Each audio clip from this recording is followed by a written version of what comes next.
कैको मन रुनेछ कैको चित्त बुझ्ने छैन कैको मन रुनेछ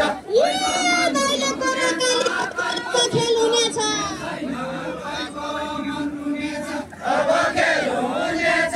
दैलेको र कालीकोटको अब खेल हुनेछ अब खेल हुनेछ दैलेको र कालीकोटको अब खेल हुनेछ अब खेल हुनेछ दैलेको र कालीकोटको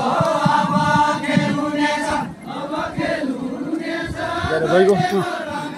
त्यो अलिक उता क्या उ गरेन क्या टाढा मात्रै भएर